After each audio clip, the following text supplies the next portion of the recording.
I want to talk to you about my friend Charlie Crawford. He's a 10-time NFR qualifier. Charlie Crawford, time to just shake it out and win. Got it on him fast, set there up. We are. Here's a day Nice money run. lead. You betcha 3-8. That's an absolute perfect run. Timing was perfect from the time the first swing is up. He's got the control. Charlie made it happen by being timed up with his horse with the steer, and being able to not just rope, but to pick that steer's head up without changing the momentum for the heeler at all. We know his beautiful wife, Jackie, all three of their beautiful children, the founder of the Liberty and Loyalty Foundation, which this year will exceed $1 million raised for military and first responders. I've said it 1,000 times. Charlie, it's time to rope, nod and ride, whip and spur. I want to welcome you to the Charlie Crawford Podcast. Let's ride. Ropers, are you ready to step up your game? My online course, The Basics of Roping, is built for beginners, but packed with tools to help ropers of all levels sharpen their skills.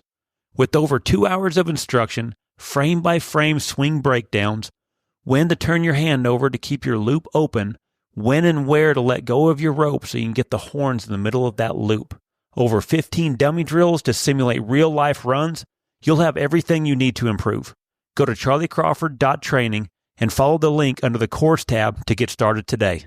Hello, everybody. I got some special people here today from Australia, and I love this story about just kind of creating opportunity over there in Australia by being able to bring some of the people over here to the States and just being able to talk about some of the things in rodeo that go on over there in Australia, and kind of being able to talk about in a way of how hard it is in one way to rodeo in Australia, because things are so scattered out. And then also what it kind of feels like a little bit of how much opportunity we have here in the States. So Travis Edwards, my neighbor, rodeo dad, horseshoer, really good horseman. And then you have Joe Kestel with you. And where from Australia are you from, Joe? I'm from a town called Warraloo in Western Australia. Western Australia. So right over on the other side of Australia in the west. And then Travis, where were you from when you came? Little town called Magumba, couple houses and a pub. That is tiny, Travis. Oh, there we go. Magumba's small. Magumba's real small, yeah. And where was it at? Where was it at?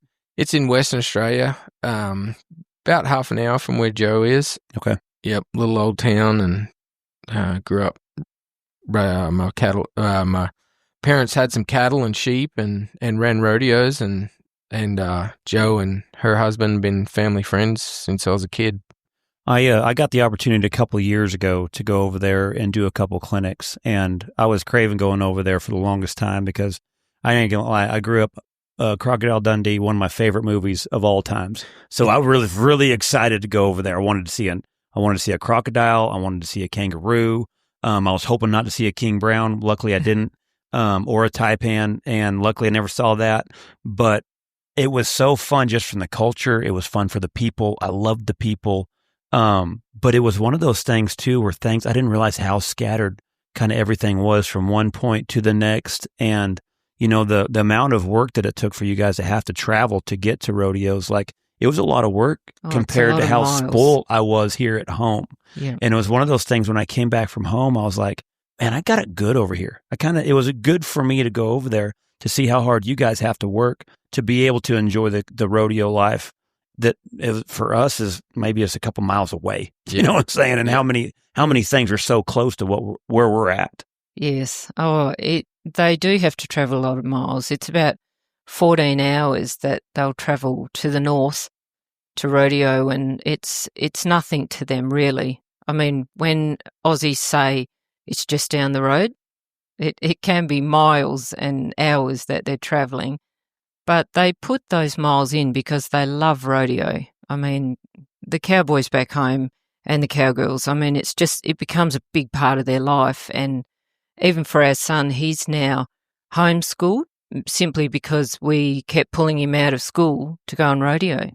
And it takes a long time, takes days for you to get to a rodeo. Yeah, and when Joe says 14 hours, like, I know that's nothing over here, but them roads in Australia, you've seen them. There's no interstates, you know, not many for sure. And And most people in West Australia, where we're from, they work Monday to Friday, and so trying to fit a rodeo in on a weekend and things like that.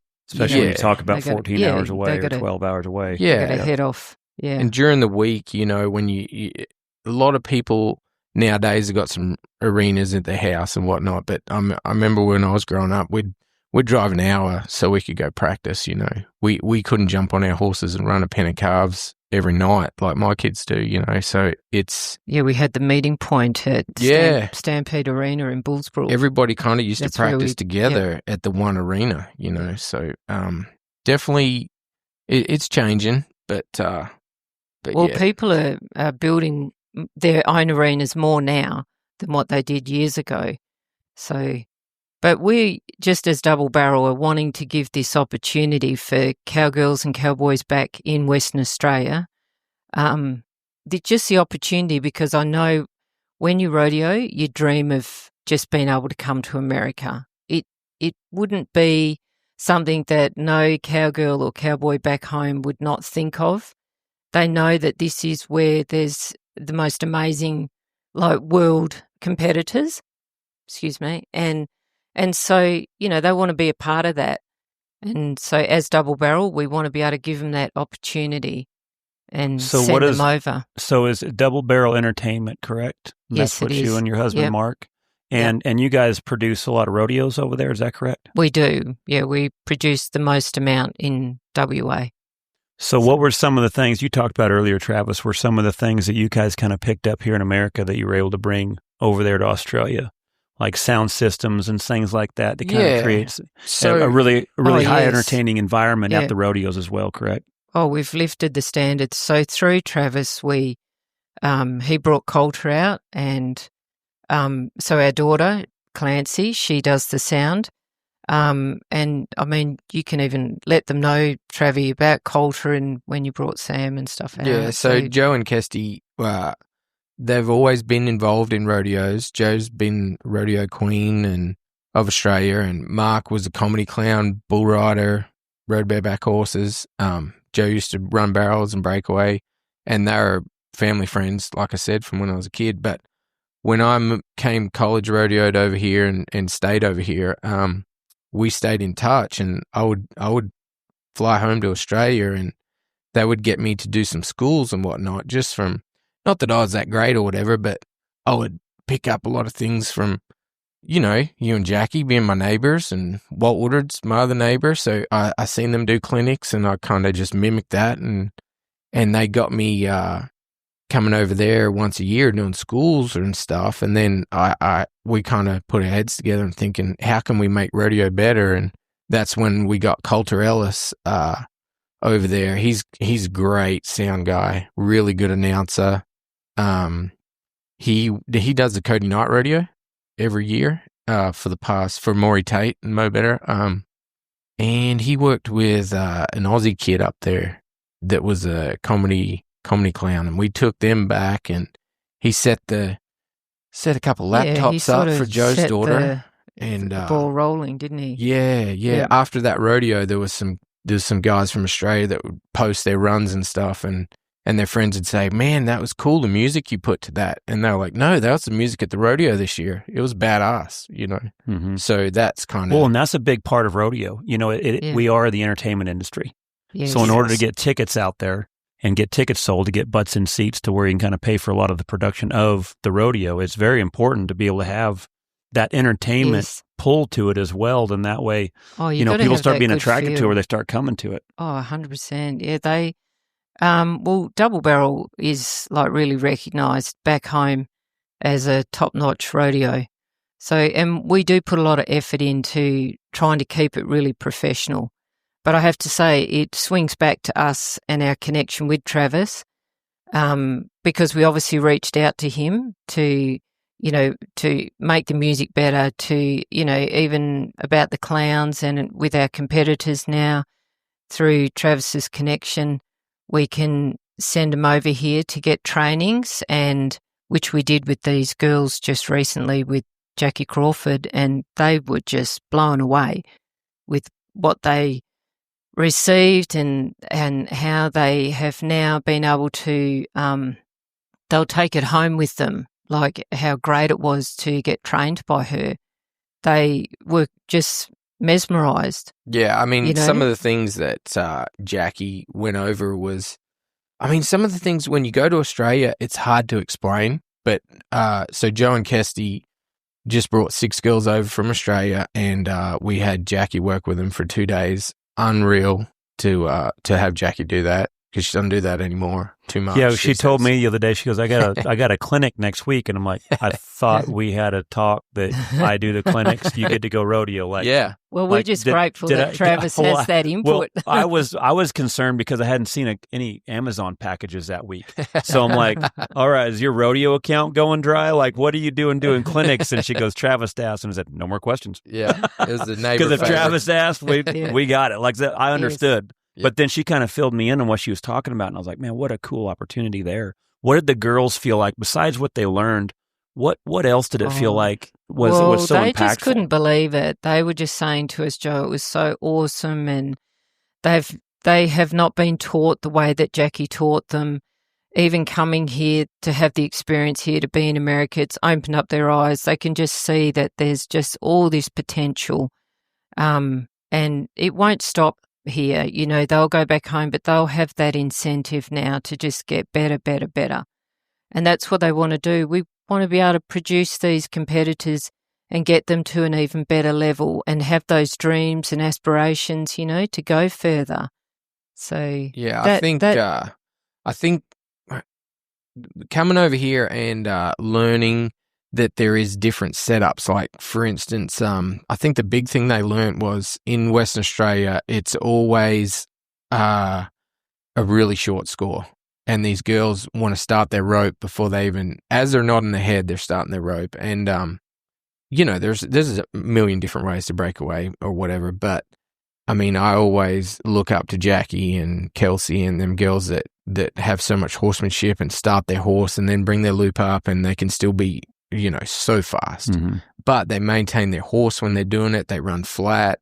And so we talked about, you know, they don't have any average ropings over there. Now on the east side, they do a little bit more, but man, these girls are going to go home with all these tools. They're talking about doing that now. Absolutely. Yes. I mean, so for them to come over here, ride your guys', some of Jackie's horses, some of our horses that, you know, just not that they're better, but they got that different feel and whatnot, and learn some of them things that, you know, getting up there, taking some swings over, starting a green horse and teaching the difference between the throw and the stop, you know, and just things like that, man. It's I think too, also, is one of the things that I've noticed about doing clinics is it's also important, like every weekend that I'll do a clinic, is I'll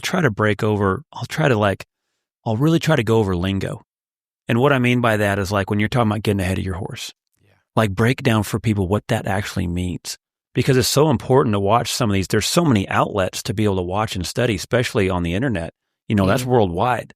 So for me, they're so cool to be able to, like, for those girls being, oh, that's what that means. Yeah. Use your horse, you know, or ride your horse. That was my best one when I was a kid. My dad would always tell her, ride your horse. I thought I did. I stayed on. You know what I mean? But then be able to understand what those things mean, because those are all little points. Those are little things that help you to where you can keep your horse moving through your throw.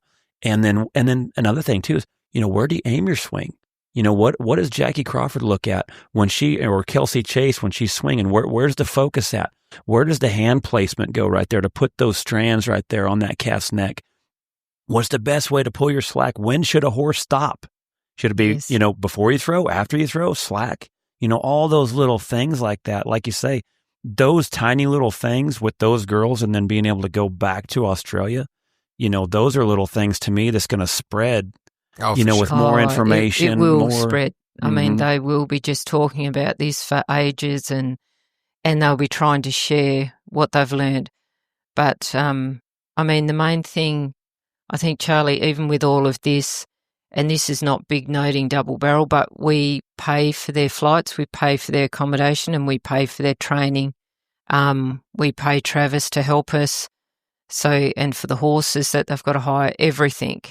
And this is something that they would not get this opportunity, I don't believe, through someone else unless they're going to step up and, say, yes, we'll put a hand up. But we want to be able to give back to the sport of rodeo. And this is not about getting accolades.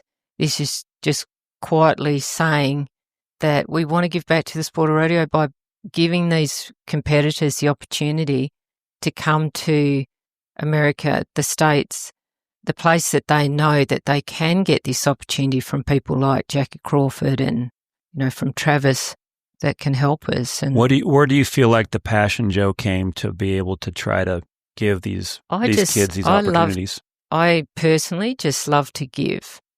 And I've been where, you can't reach your goals because the dollars aren't there. And I never forget that feeling. And so I know that I always felt that, honestly, I always think God should let me win lotto because a lot of people would benefit.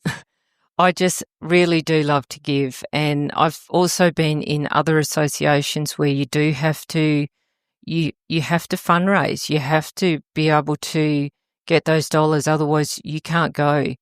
And I see where people don't enter or they just can't do it because they can't reach them. They just can't get there. So I just want to be able to give them that opportunity and say, well, we can get you there. So it's a gift and we just want you to run with it. And I've seen it with these girls when we went out to dinner last night and just how they were and how grateful. And yeah, it's nice to get the thanks, but it's more for me personally just to see how it is for them, and I get so much joy out of their excitement. Even those young ones, the juniors, and that they were so pumped. And I thought, well, we've done our job now. I feel excited for them, and I know that we just want to keep this going. We've got a meeting back in Fort Worth with a fella from Oklahoma to try and set up a bull riding exchange. So. And we'll continue to work with Travis, to bring these competitors over, and we don't want to stop doing that. Yeah, Travis, you're doing a good job of being able to facilitate that. Yeah, he's got the connections. He's got the connections we don't have. So you definitely, it's everyone has their job, and you need everyone to keep this going. What are some of the vetting procedures or things like that when you're picking some of these people to create the opportunities? Because there's going to be somebody in Australia right now that's listening to this that's like, that is me. That is me. And so for that kid that's got that drive, what are some things? Because for me, a lot of the times that I'll have sponsors on my podcast, some of the things that I always want to ask them is like, what are you looking for in an endorsee? For that young kid who's growing up in high school, junior high, or the parents, what are ways that they can carry themselves? What are some certain things that they can do where when they start roping better, the sponsors, this is what the sponsors are looking for. When his rig is clean, he takes good care of his horses. He encourages other people on social media. There's little things that, that we had to kind of learn the hard way, a lot of us growing up, because we didn't have access to the sponsors. So now to be able to hear what they're looking for in endorsees, what are some things that you're looking for that kids can kind of do where they can be noticed, where you find that kid with that drive that really does, have the, that kind of can apply for this. And also I think it's important too, is when there's nothing better when you find that kid who's so grateful for it. That's the gratitude for me is so big. And that's what I feel so much from the kids and stuff like that. When I went to Australia was just how grateful they also were for it. Made me want to come early and stay late. Yeah. Oh, look, honestly, they are. And I think for us, it's the passion. If I see that there's a kid that's just so passionate about what they're doing and, what they're achieving, and it's not always just maybe something like that. I can see a kid that might be struggling, and I know that, he would not or she would not be able to afford to get over here. Then that's someone that I would sort of hone in on and think, yep, they're worthy of, let's get them over there because, they're not going to be able to do it any other way. So I would focus on that as well. This episode is brought to you by Corvive.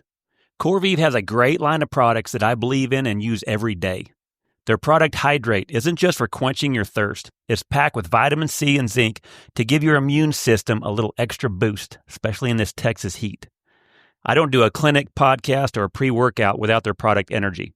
It keeps me locked in, it's convenient, effective, and it tastes great. Jackie and I drink it all the time. I drink it before I compete, and it's really good for those all-night drives. I don't have a post-workout without their protein.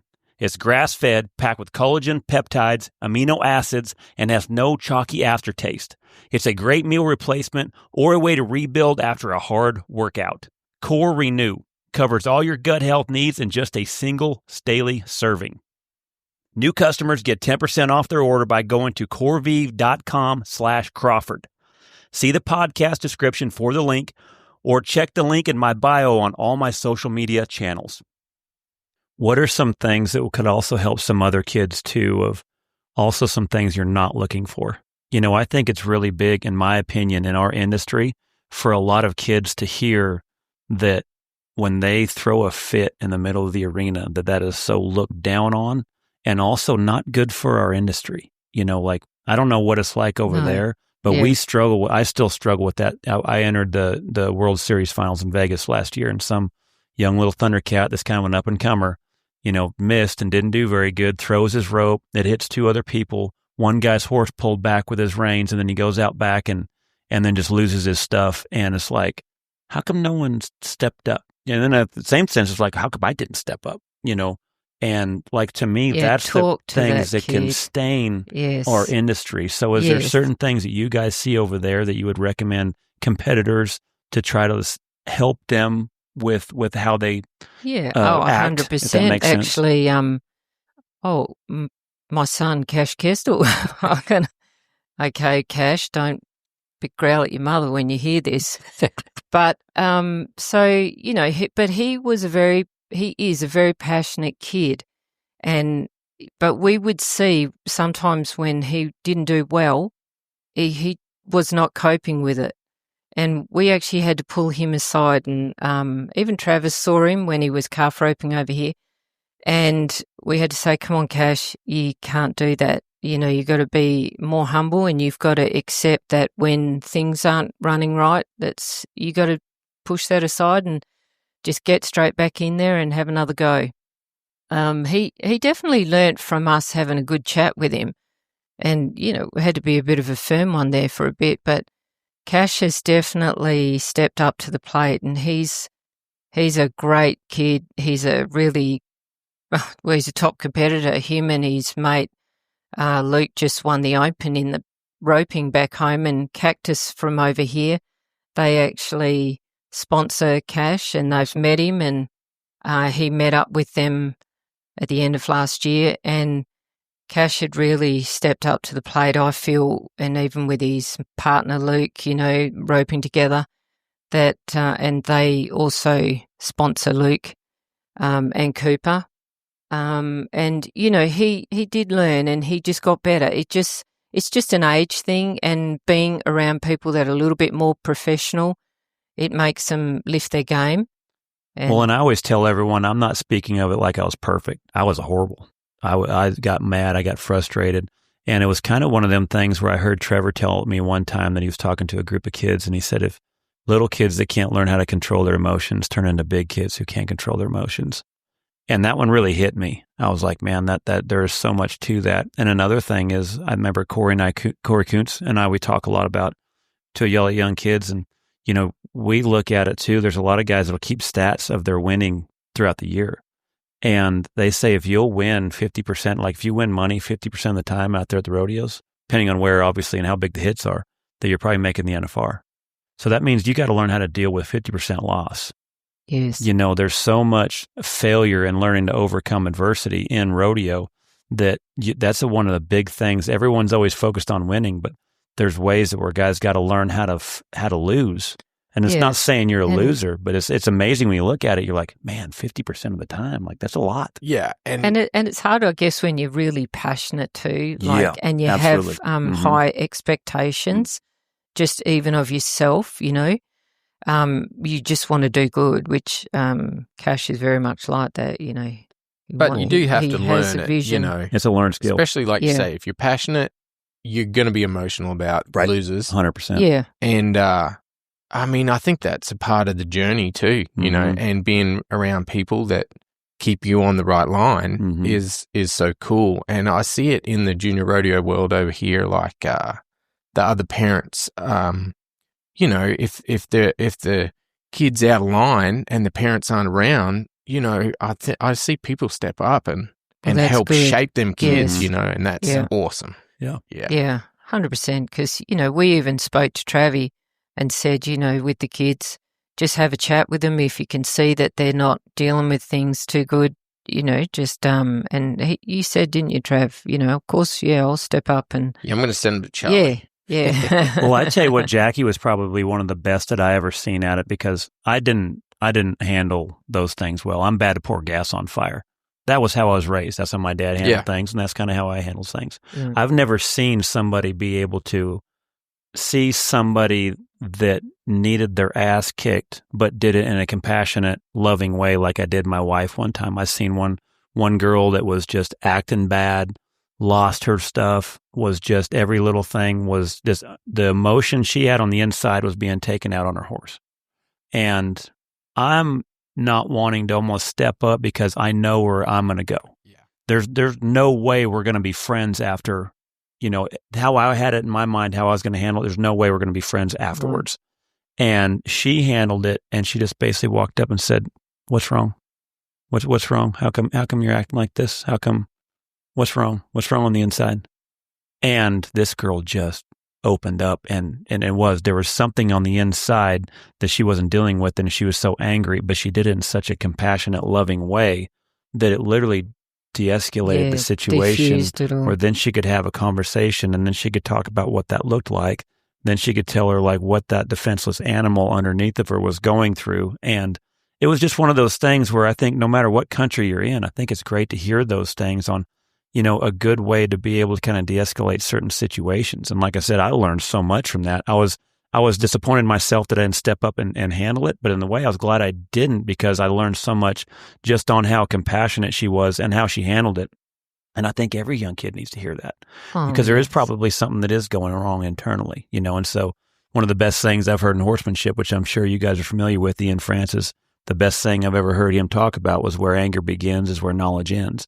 Yes. And that's such a big one, I feel like, in our industry. When things don't go right, you're so frustrated, but you don't know how to handle it. So that's what you see. Exactly. Yes. And you got to learn. And I think even in the rodeo arena, which is what we have tried to always instill in the competitors, is that, you know, even though you are competing out there, don't forget and lose the focus that you've got a crowd, that you are the show, so to speak. So you're the entertainer. You still need to make sure that you act appropriately. Yeah. One of the things also too is that when you guys have come over here, Travis, and I've seen quite a few kids that have come over there and hang out with you and migrated over here. And, you know, Abby, she worked for Jackie and LD all summer. And I told Jackie, I'm like, honestly, if any of them would ever want to come here and stay, I am so like in about it. And the reason why I say that is because I've never seen so much gratitude come from people. And I think it's one of those things where it must be instilled in your guys' culture. It must be instilled in how you all were raised over there. But That's another thing is, nice to hear, too, is that for me, it's like you can almost feel the gratitude from y'all being here. And it's, for a lot of us, it's something that like I enjoy so much, because it kind of humbles me in a way for me to understand like how many people would love to have the situation or the opportunity that we have that a lot of us take here for granted. And so that's one of the things that I love about when Travis brings some of his mates over. I mean, I love it. I'm in. And it's so much fun because of how appreciative y'all are when you guys come. Oh, well, we are super thankful to Travi and his family, you know, for even allowing these kids to be a part of their family and invade his time. But, yeah, look, honestly, I think with the Aussies, they do have that laid-back, very thankful way about them. And I know that any of the competitors from home that are coming over are just, they're ecstatic, they are thankful, they're grateful. And they look up to you guys too. They look up to Well, America. it's such a deal to get over here. So Yeah. I think that separates a lot of them before they even get here. You know what I mean? If you're here, you had to work at it. Yeah. So, that kind of, Yeah. Well, I truly They're appreciate what deserving. you're doing. I love that people are helping in the industry. One of the things that I've tried to take the role on and use my platform for is I love helping with the people that don't, necessarily understand team roping, that want to get into it, but also know too is how hard it is because there's so much information that's hard to find. And so that's been some of the things that I've loved using my platform for, is just helping people that are to get into the industry, to be safe as they're doing it, to help them understand this is a great outlet. As far as team roping goes, man, this is our Gulf of rodeo. This is where a lot of people, there's no age, there's no gender, you can do it for a long time. And so I enjoy being able to create those opportunities to learn for a lot of the people getting into it. But what you're doing is to me is so special, where you're helping creating opportunities for those people that have that passion for it. And you're truly a blessing down here for those people. So I appreciate what you're doing. Thanks, Charlie. Thanks. What is some of the next things that you're looking into? What events? What are some of what's the next challenge? What are you kind of looking into now? Well, the next challenge is trying to set this bull riding exchange up. So where we will bring one of the bull riders across to Western Australia, and he'll do a school along with our Australian champion Wade McCarthy, and Paul Casey will be there helping as well. And then that bull rider from America here, he will choose. We will stay out of that. Whoever's at the school, and he thinks, they're the most, the ones that have, put the hard yards in, he will choose, and that bull rider will come back and go out to Oklahoma there to a fella that we're talking to. So when do you think that's going to take place? Still kind of working on when? Well, hopefully in October. Yeah. Awesome. And then we'll send another lot over in September. So they'll be coming back to do some barrels here. That's to do with Travis. So, awesome. Yeah, so and that's September? Twice a year we're going to try and just keep this going, and awesome. Yeah, send competitors.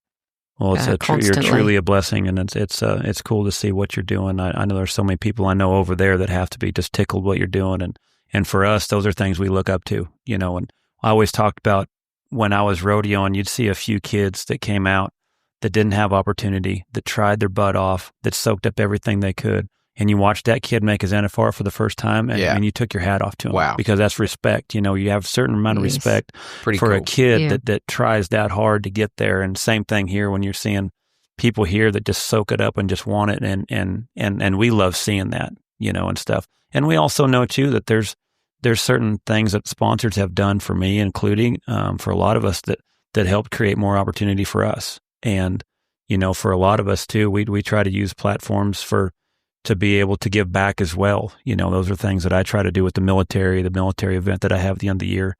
Those were things that God blessed me with, to where how can he use me to be able to do something productive, and military was something always that was on my forefront from my dad, but then also the first responders and things that they go through. But to be able to see where the kids growing up, to be able to give them that opportunity, man, that's so special. Yes, we want to give them that opportunity, and also just so that it creates in their own mindset of just getting better and better, and chasing their dreams and making it a reality. Mm-hmm. It's not just dreams of I want to get to America. And like I said, if you're rodeoing in WA, it is a dream. You want to just go further and further, and we know that the top competitors are here. So that's who they want to learn from. Travis, you made it over here. You got to go to college over here, correct? What are some of the ways that you feel like for those kids that are trying to get here or trying to find a college sponsorship, what are some ways where some of the kids listening to, they can start now, if that makes sense, or know the right channels to go through that have that dream to get over here? Yeah, I think it's getting easier nowadays. Like when I was a kid, I didn't even know what college rodeo was, didn't know about high school rodeo, and that stuff is getting, social media and all that. It's getting easier and easier. But man, I think if you're passionate about it and you love it, just keep working at it, and it's going to happen. If you make a goal to be a world champion, I mean, that's the first step. And there's so many people that I've found that if you're willing to have a go, like Joe and Kestel, there's so many people to help you. So get out there and work at it. What are ways that kid that ropes good, or that kid that bulldogs good, or rides broncs good, or bulls, what have you, barrels, breakaways, if she's got the ability, what are the ways that she can get applied over here? Is it because it's got to be probably a little bit difficult? Is there things that you can help those kids to where if they're wanting to get to college rodeo or get over here that you can? Yeah. Is there some steps? Or the Aussies do send some kids over for the high school finals every year in Shawnee, and there's a couple groups that send kids over here. So there's some ways if you get out there. It's a good way to get noticed. Then, for sure. Got it. And then, man, the college coaches nowadays, especially in this region, the Snyder coach Greg Rhodes has helped so many Aussies, and there's been some great ones. Dave Appleton kind of paved the way with that, and there's been several guys run through there that made the finals, and the coach over there at Odessa now, he's got a slew of Aussies over there. They're bringing their breakaway horses over here, their barrel horses.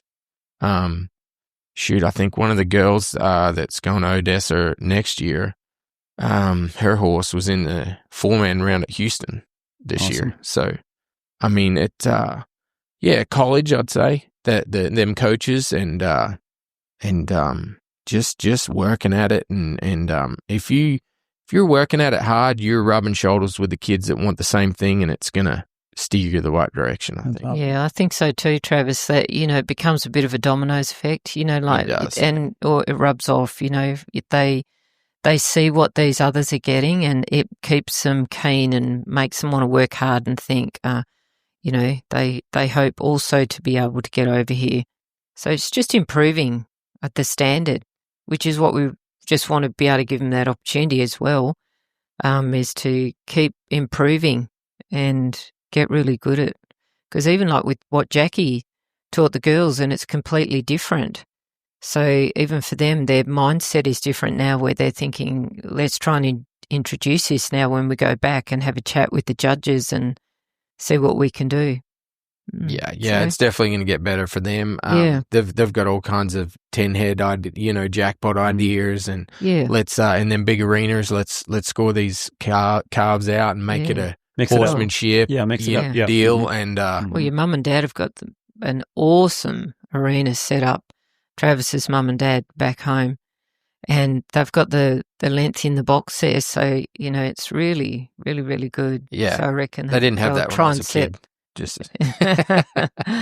I've got it now. No, it's pretty cool. Yeah, no, it's the future's bright, and it's because of Mark and Joe and people like that. It's pretty cool. Yeah, that is cool. Our passion is rodeo. I've been rodeoing for a lot of years, and I just love it. And it is a good culture. Want to give it back. Oh, it's awesome, actually, Charlie. You just saying that.